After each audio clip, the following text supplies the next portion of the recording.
ఇక ఈ దాడికి కొన్ని నిమిషాల ముందు మోహన్ బాబు ఒక ఆడియో విడుదల చేశారు. అందులో ఈ వివాదం గురించి ఏం మాట్లాడారో ఒకసారి విందాం.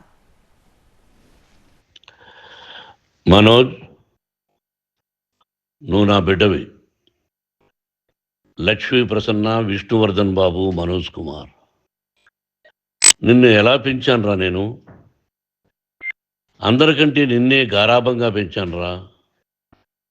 నీకే ఎక్కువ ఖర్చు పెట్టి చదివించాలని ప్రయత్నం చేశానురా. నువ్వు ఏది అడిగినా నేను నీకు ఇచ్చానురా.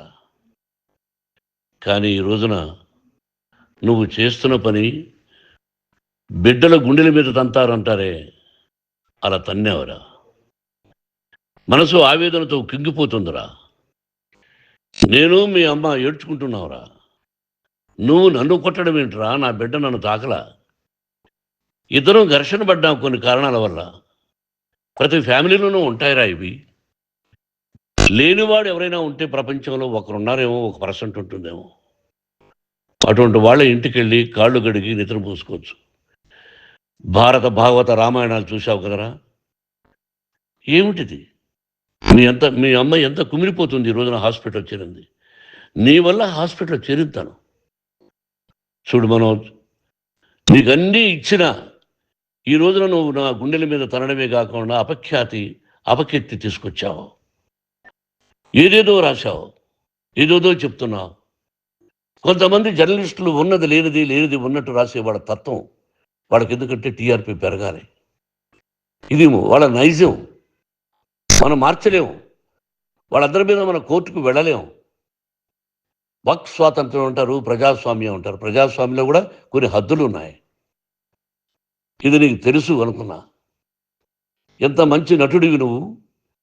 నీ భార్య మాటలు విని తాగుడుకు అలవాటు పడిపోయావు. వింటున్నావా మనోజ్? ఎవరిని నమ్మాలో ఎవరిని నమ్మకూడదో పరిస్థితి తీసుకొచ్చావు. విద్యాలయాలు ఎంత గొప్పవిరా. మనం 25% కులమతాలకు అతీతంగా ఫ్రీ ఎడ్యుకేషన్ ఇస్తున్నాంరా. క్యాస్ట్ అనేది తీసేసానురా 92లో ప్రాస్పెక్ట్స్లో.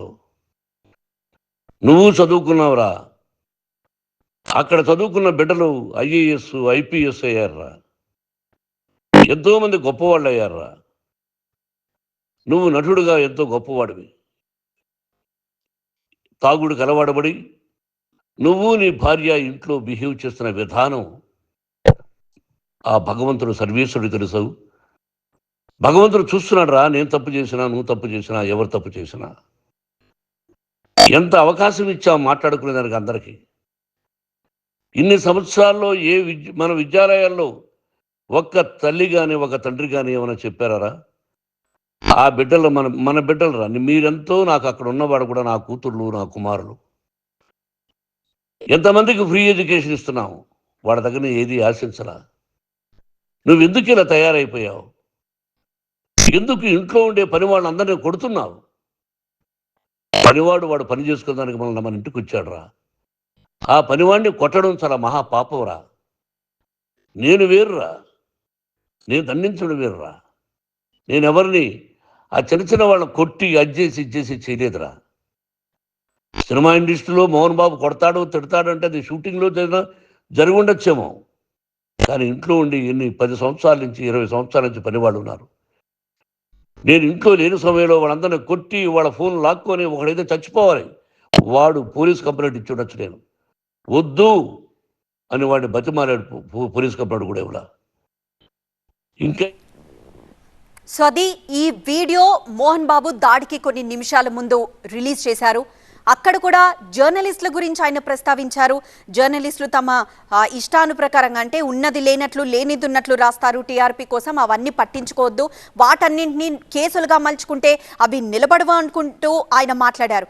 అయితే ఇక్కడ విద్యా సంస్థలు అలానే ఆయన తన కొడుకుల్ని పెంచిన విధానం గురించి ఈ ఆడియోలో చాలా క్లారిటీగా చెప్తూ ఉన్నారు.